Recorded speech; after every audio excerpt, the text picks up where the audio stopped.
Hey guys, welcome back to my channel. My name is Allie, and today is our final reading vlog for Asian Readathon. This is prompt number 5, but I'm also combining prompt number 1 because we have run out of time. Prompt number 5 is to read a book by an Asian author that's highly acclaimed or has been recommended highly. I was going to read Fiona and Jane by Jean Shen Ho. This is about a pair of Taiwanese American friends, and it's short stories, but it's following the two main characters over a span of 2 decades, I think. And I really do want to read this, and obviously I'm going to, but I've purchased several other books because I've been watching Books and Lala's videos, and she has highly recommended these 2 books. And I just want to read them so bad. First, we have Death in Her Hands by Otessa Moshfegh. I believe she's Iranian American. This is a horror novel, I think. And then How High We Go in the Dark by Sequoia Nagamatsu, who is a Hawaiian author. And I live in Hawaii, if I haven't said it 30 times in the past 3 videos. These are science fiction. I thought it was short stories, but it says a novel right here on the cover. So I'm in a bind. I only have 2 days. There's literally no way I could read all of these and enjoy it. Like, I could, but I would be miserable. And that's not the vibe we're going for Asian Readathon. Also, if you haven't watched any of my Asian Readathon vlogs or my TBR, you can check it up in this corner. But I've been eating the food from the nationality or ethnicity of the character or author. However, I really want Korean barbecue. And since I didn't read a Korean book, I was gonna read XOXO or Yolk by Mary H.K. Choi if I had time. I do not have time. So to add in a little sprinkle of Korea, we're gonna go enjoy a Korean barbecue. The question is though, which book do I choose? They're all about the same length. This one's physically smaller. They are all different genres pretty much, and I feel like I'm gonna love them all. I read the first and last sentences of all of these, and I think just based on that, this is the clear winner. However, I love female friendship. However, I love creepy weird shit. I was gonna say read the first chapter, but the first chapter of this book is 50 pages. Might as well just read the book. I think I'm gonna have to put it up to fate. Uno momento, por favor. I'm going to write each book on a sticky note and fold it in the exact same way so it's the exact same length. Put it in a jar and see which one I get. Okay, I folded them all. Obviously I can see them, but I won't be looking in the jar. So I'm putting them in the jar. Oh my gosh, why does this, just the fact of like having this out of my hands, it makes me so giddy. It gets the adrenaline pumping, which means I don't have much in my life. I should shut up. Okay. Are you guys ready to see what I will be reading? Fiona and Jane, the OG pick. Okay, it's fate, it's fate. It was meant to be. Now I can take my thumbnail. Let's get to reading. Okay, so I just absolutely zipped through 69 pages of Fiona and Jane, and oh my gosh. I definitely see how these are short stories because it's like a moment in time about a specific story about something. I've only read 2 stories so far. A specific time in one of these girls' lives, and wow. And it's so funny because we start with Jane and I didn't want to move on from Jane. I wanted to follow her story. And then I read Fiona's story and I was like, shit, I don't want to go back to Jane. And now I'm sure the same thing's gonna happen. That's the best feeling when you're doing a 2 POV story. But yeah, this book is killing it so far.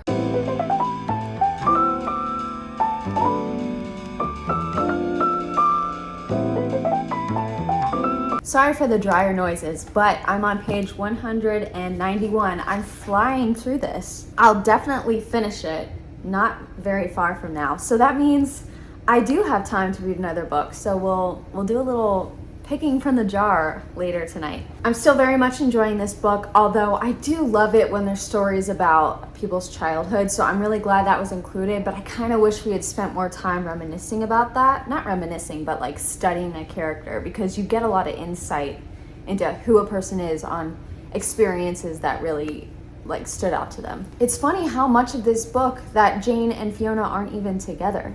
And I love those kind of stories, which is why I love, okay, wait. I don't know why I'm bringing up the Sisterhood of the Traveling Pants right now, but I am. In those books, the girls are hardly together, but like their friendship is so much the heart of that book. So I don't know. I think that's maybe a possible reason I love this extra hard, because I love female friendship, but also knowing a character very well. So it's like about the friendship, but it's just also about these girls. Also, we kind of have the point of view of one of Fiona's boyfriends, which is weird. It's like a weird choice. Because although this is told in third person, it is like sort of narrated through the point of view of one of the girls, but we got Jasper's point of view. Okay, wait, I'm so stupid. I just realized that Fiona's sections are in third person, but Jane's portions are in first person.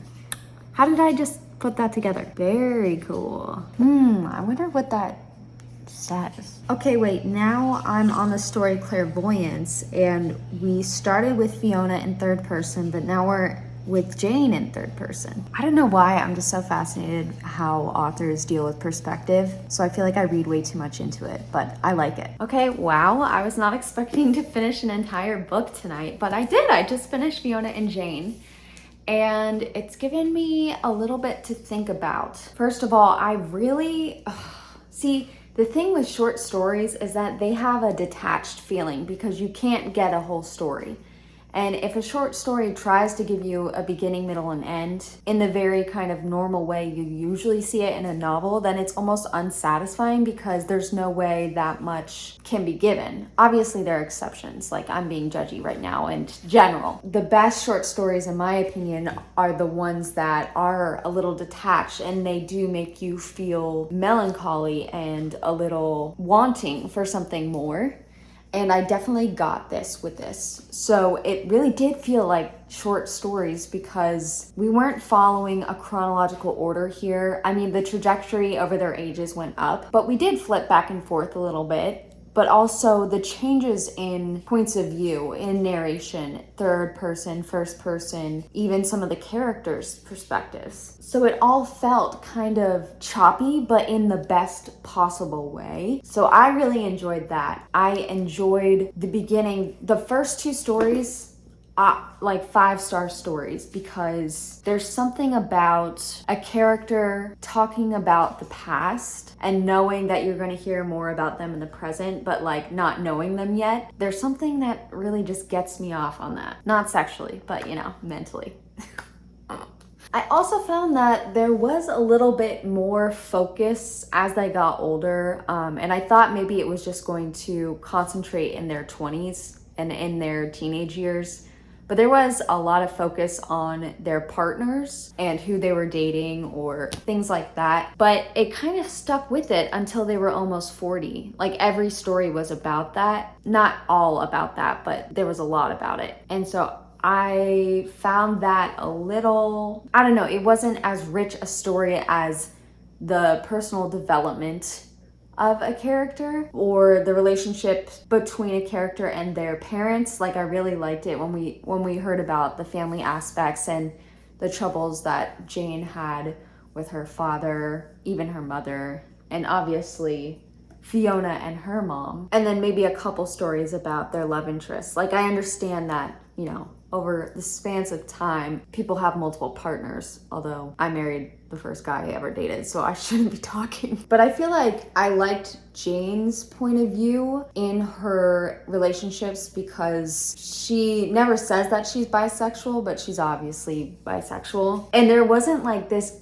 gripping, like grappling that she had to deal with. It was kind of like just this acceptance of herself, and I appreciated that. And I wonder if I feel closer to Jane's side of the story because I feel like we did get more with her family and with herself than with her partners than we did with Fiona. However, I'm wondering if part of the reason I feel closer to Jane is because the first person narration. There were stories with both of them, but I didn't really feel the relationship between them. Like it didn't feel like they were that close, and I wonder if that's a part of it. Oh, what did I read? Just recently there was a quote, I think it was in Book of Night, which I still haven't even gotten very far in. There's a quote in here on page 6 that just reminded me of what I was just saying.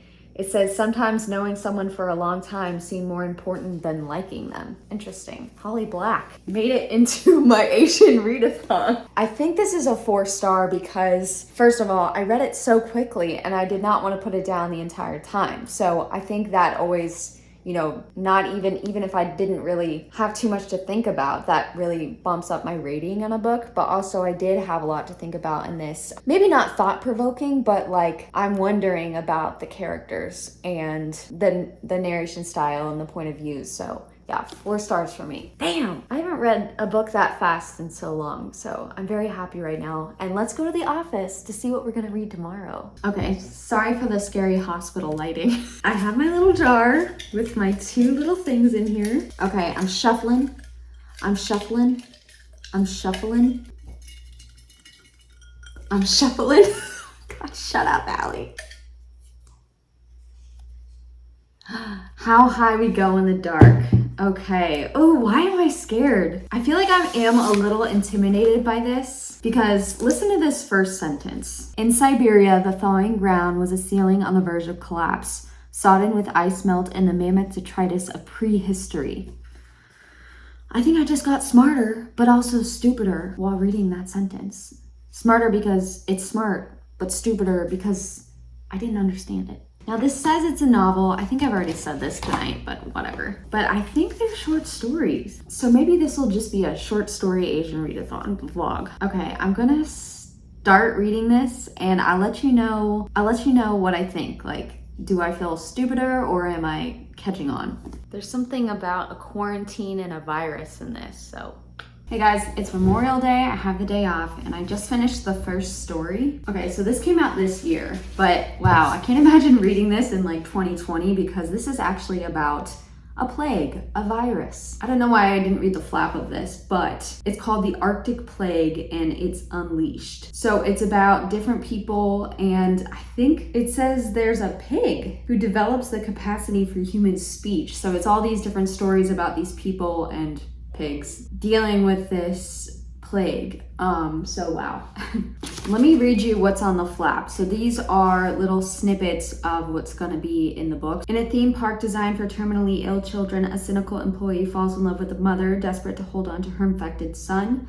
A heartbroken scientist searching for a cure finds a second chance at fatherhood when one of his test subjects, a pig, develops the capacity for human speech. That one I'm very excited for. A widowed painter and her teenage granddaughter embark on a cosmic quest to locate a new home planet. Sequoia Nagamatsu takes readers on a wildly original and compassionate journey spanning continents, centuries, and even celestial bodies to tell a story about the resilience of the human spirit, our infinite capacity to dream, and the connective threads that tie us all together in the universe. So wow. So I just finished the first story and it looks like this is the very beginning of the plague. He is in Siberia and he's dealing with the death of his daughter. He's taken up the research that she was doing when she died. I started the second story. In the first sentence, it's a new character and it says that the Arctic Plague arrived in America some time ago, so probably 2 years or something like that. So we're jumping right in now, and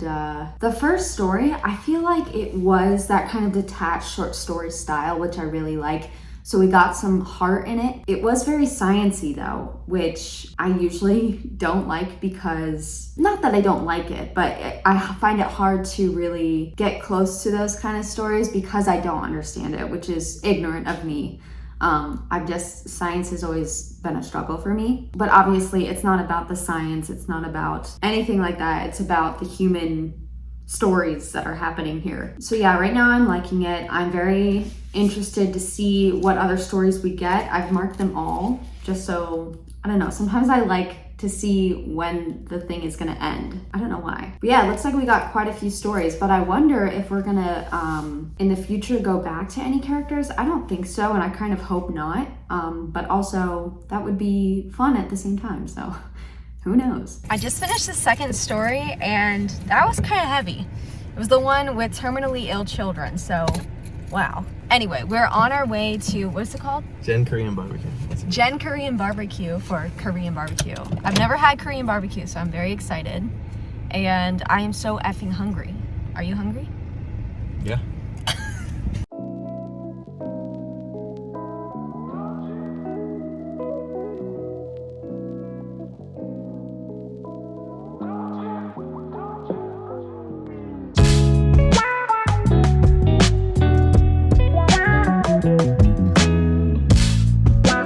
Wow.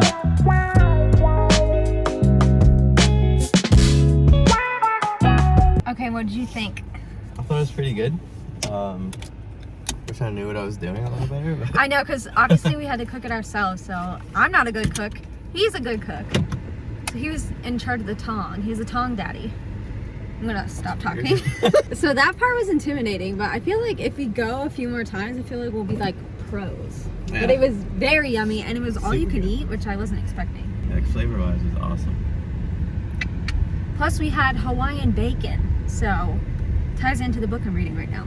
Okay, I'm on page 174, a little halfway through. I've read 7 stories so far, and man, these are a downer. These are all so, and it's almost not even like depressing because it is so detached in that short story style, but they're all really bummer stories, but they're not like gut-wrenching, although I finally teared up in the last story. It's the Songs of Your Decay story. I really like that one. These stories, although very separate and different narrators, they all do kind of interweave, and you get little snippets or, you know, cameos of the people in the other stories. My favorite stories are so far Songs of Your Decay, which is the one that finally made me tear up. It's about one of the doctors that works on the dead bodies of people who are infected to study them. And then City of Laughter, that second story that was pretty effed up about the terminally ill children and the amusement park. So yeah, I think it's really well written. Some of the stories are still very scientific, so I wonder if that's just something that the author is really interested in. Even though I do like short stories in the detached style that they are in, there's something that's still not like hitting me. Like I can't really get very close. I feel like that last story that I just read helped a lot. But even if this were it, if I just finished the collection with those 7 stories, I would still give this a 4-star because it's just really interesting and it's all very cohesive, but each story is very different. So it is getting late though, and I'm not gonna be able to finish this tonight, which bums me out. I'll live.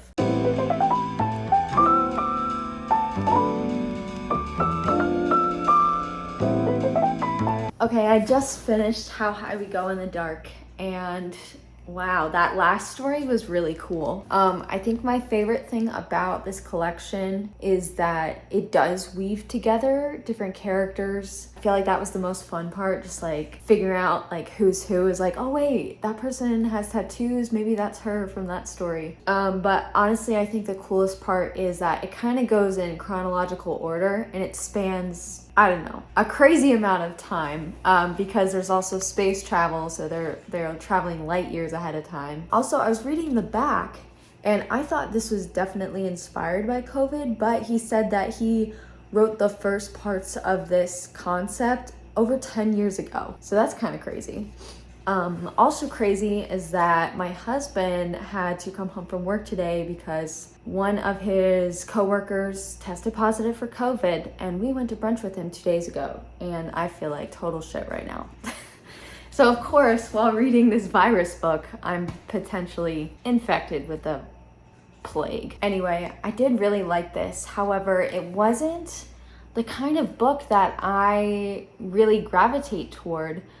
So in many ways, I was a little kind of off my game feeling while reading this, but also in many ways, I feel like I learned a lot because it was so different from what I usually read. I'm kind of new to science fiction, and I'm very much in a very near future science fiction. This felt pretty science-y to me, especially because there were many scientist narrators in the book, but many normal people too. But yeah, I think what I said about from the flap about it's a story about the resilience of the human spirit and the connective threads that tie us all together, I think that's pretty spot on. So yeah, a very interesting book, but not my usual cup of tea. And I feel like I should give it a 4 just because it's written so well and it's so original. It did such a good job of like weaving the characters. But then again, it did feel a little long to me just because it was so different from what I usually read. But it really is so beautifully written. I have to give it a 4. These are all the books that I read for Asian Readathon. First, A Tale for the Time Being. Okay, oh, I feel like I'm going down memory lane here. Siren Queen, Yesterday, Fiona and Jane, and How High We Go in the Dark. And now that I think about this, all of these are 4 and 5 star reads. That's amazing. Like, wow, I'm a judgy bitch and I loved every single one of these books. So thank you to Cindy for creating this readathon, and what a great experience I had. This is my first readathon ever, and wow, I am so happy I did this. I'm trying to think of the story that's most sitting with me still, like the thing that I keep thinking of. Maybe one of the stories that's haunting me. I don't know if that's fair to do that since I just finished a book today and a book yesterday or the day before. But I feel like it's a mix between Kaikei and A Tale for the time being. Obviously, I highly recommend all of these books, and I'm actually getting kind of in my feels. I don't know if it's a fever coming on or just pure emotion, but I'm kind of sad this is over, which is stupid because I make reading vlogs all the time. So shut up, Allie.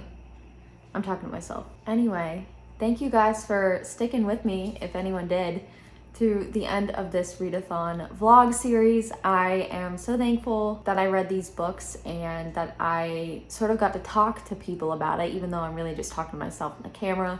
It still felt like, you know, I was sharing and experiencing with someone else. God, how sad. For now, I'm gonna go eat some ice cream, and I'll see you guys soon. Happy end of May, Asian American and Pacific Islander Heritage Month. You did me well.